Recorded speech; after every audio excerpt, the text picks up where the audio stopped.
For me, I would do any story that is interesting. I will play any character that that people can resonate with, that would touch lives, and say something to people. With over a decade in the industry, multiple award nominations and wins, this actor has not only proven to be excellent at what he does, but has also shown through his work how passionate he is about his roots and his culture. And I'm talking about none other than the ever-charming Stunts. Drum rolls, please. Ding, ding, ding, ding, ding, ding, ding, ding, ding. You're welcome to Pulse on the Record. Thank you for having me. How are you feeling? You look dapper. I don't know if that's still a word, but you look dapper. I always try. I like the pink cap. I don't know, for me, it's always nice when I see a guy wearing a feminine color. The only cap I have that makes sense. All right. Welcome to Pulse on the Record. So as I said earlier, you've been in the industry for over a decade. Can you tell us how the journey has been so far? Like, what challenges have you faced? What milestones have you achieved? How has it been in general? It's been quite a journey. I started acting professionally 2019. So when you see a decade, it's almost 20, at least 15. Over a decade, yeah. Over a decade, when you say over a decade, I know it's good to be modest, but I've been here for a while. Yeah. And I know I got my first gig in 2019, private sector. It was a small role. About 3 scenes, not a lot of lines, those kind of roles and there used to be TV in the day, like super screen, when they are showing you on TV, I say, stand, you're on TV. Yeah. Before you reach there, you don't come and say, whoa, and there was no PVR decoder. You couldn't take you it have back. good phones to even record the screen, so it was hard to document. I don't even know I have any records of that, but that was the first role I ever did. However, before then, of course, I was in theater. I was acting with the theater group, Champions Theater, back in school. That's how this journey for me started. But at a point, I didn't want to be doing 1 scene, 2 scene. Before I started, I just wanted to be on anything, just work up past, just give me something. Any role, na role. Yeah, maybe they thought that, I said I was an actor for so long and there was nothing to show for it. So I needed a platform to start. However, after I started, I knew that I wanted more. I had more strength. I was powerful as an actor. If you want to grow, you know that you always feel that urge to, be more. Yeah, do more. Then I went for training. I trained at the Masters Art Foundation in 2011. And that's the same year I got into tinsel. Yeah. And role was quite entertaining and iconic. Or Hakan, the leader of Cinema Soldiers. A lot of people still know me from that.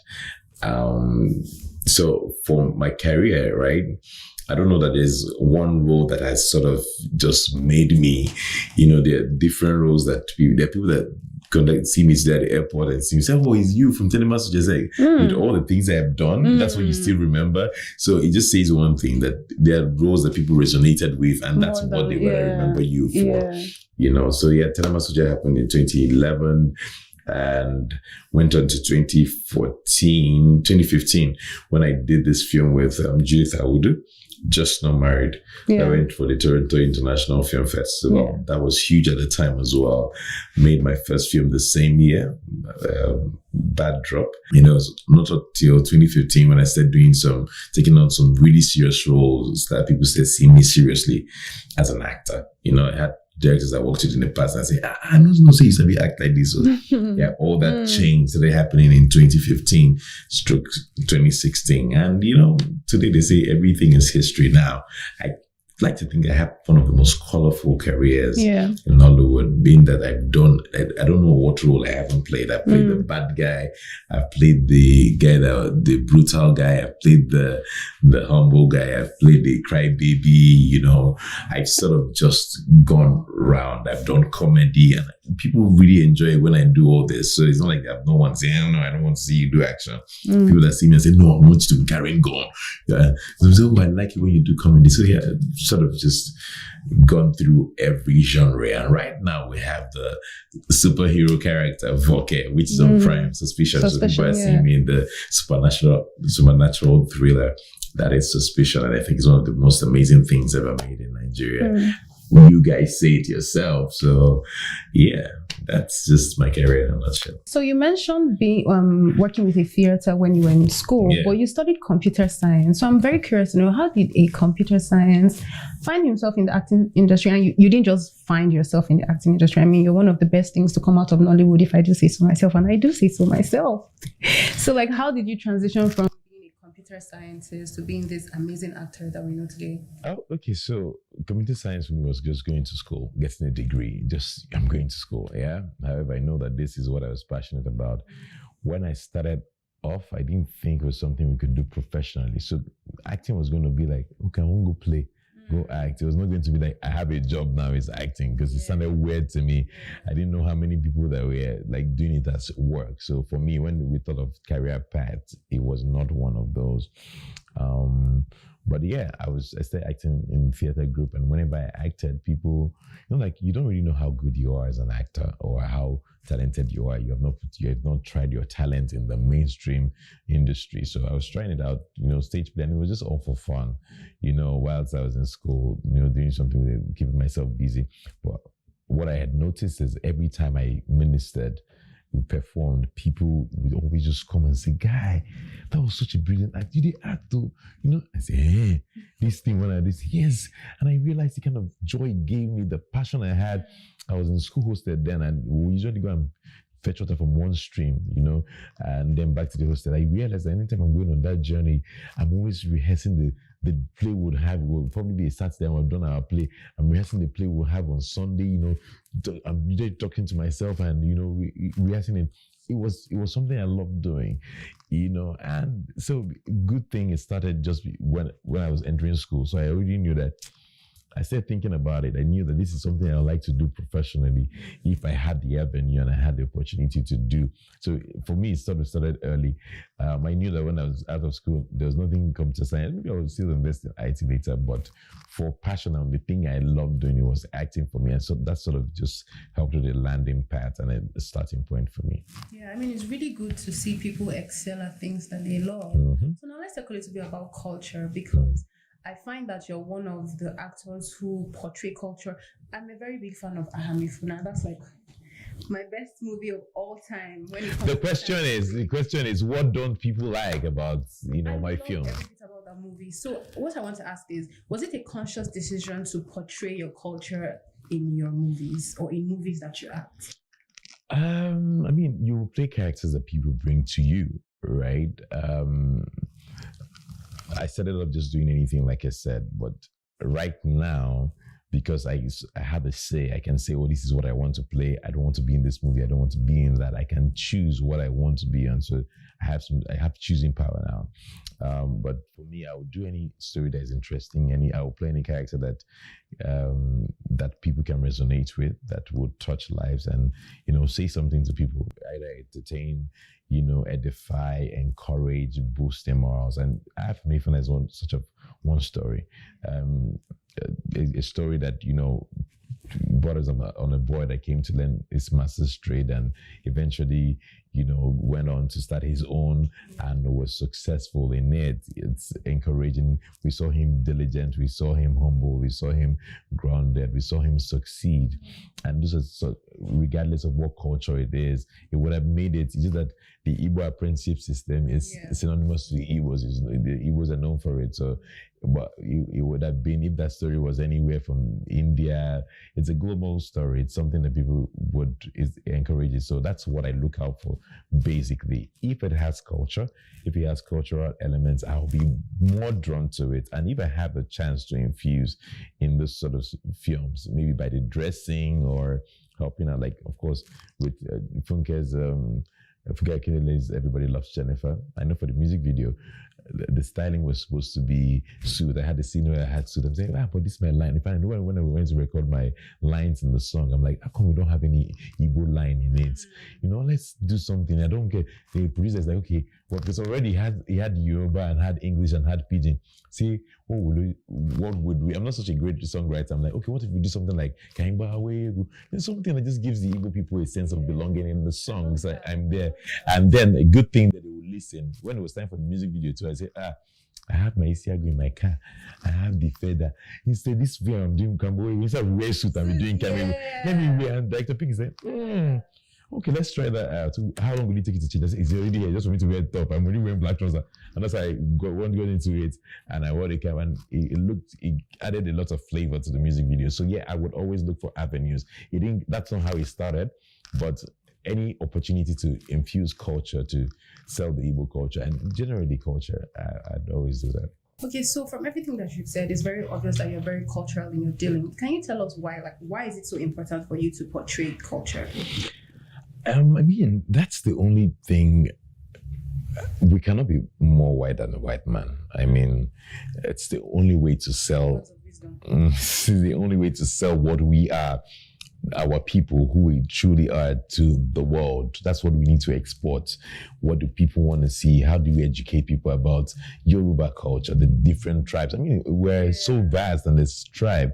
Why are we spending so much time still telling, even when it comes to fashion, still telling the white man about their fashion? How about we incorporate our own pieces and our own, structure? And that's how I see it.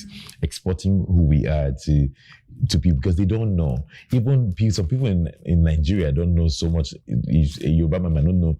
He knows generally about the Igbo man, but there are things about the Igbo man he doesn't know. So I see myself as an ambassador to, portray and show, what we stand for, and vice versa. There are times like I would just wear a filler because it's about culture for me generally, not about maybe a tribe.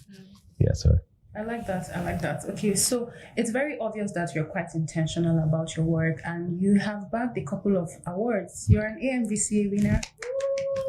You also have a City Award. I'm sure you have a couple other awards. And with all of this, I'm sure that you're aspiring for more. Is there a level in your career that you would get to and you feel like, I've gotten to the peak of my career? So I intend to act all my life. Yeah, while doing other things on the side. So I'm very passionate about it. Like being in the entertainment business, basically.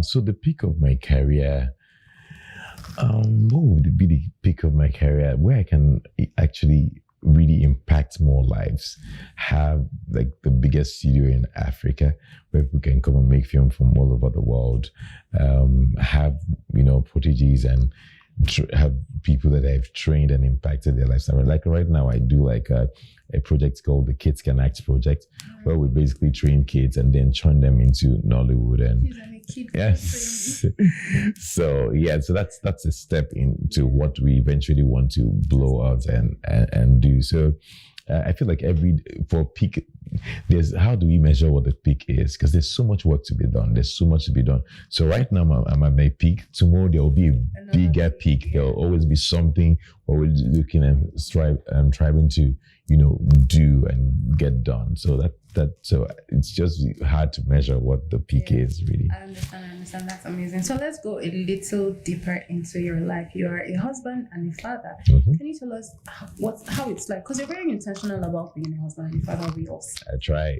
Some of us are jealous. God when, God soon. What's the best part about being a husband and a father? I think it's the fact that I have like my own immediate family, to know that I'm the head, I'm the one that's starting this new clan. If I have more sense of responsibility, people that I'm responsible for my wife to teach and to nurture, and for my son to groom into a man that would be respected in society and that would make great impact. And I think that's such a huge responsibility. And if my family works, it's me, it's the man. If it fails, it's the man. So it's interesting for me because it means that I constantly have to improve myself. I'm now even taking in more, like you say, when you take a bullet for your family, you're more patient, you're suffering more, like not in the sense of suffering, but the things that you put them first. You think of them first. So it's more responsibility, more work, more prayers, because you're constantly just covering them and holding them down, and I'm a covering over my family. I feel like it's a great responsibility, and I can only do it through God. Yeah, hearing you say all of this is like I should go and marry tomorrow. It's like a man can cover you. A man can cover me.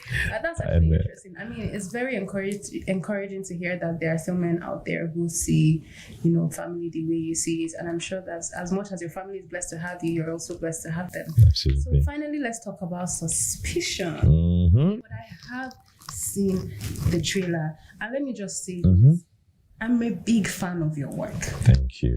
Forget that, I'm actually I was very excited to do this, and I just want to say that I'm actually a very big fan of your work. You had to do a lot of stunts in the movie Suspicion. Can you tell us how that was for you? What toll did it take on your body? Because I know that talking about stunts, I feel fresh pains.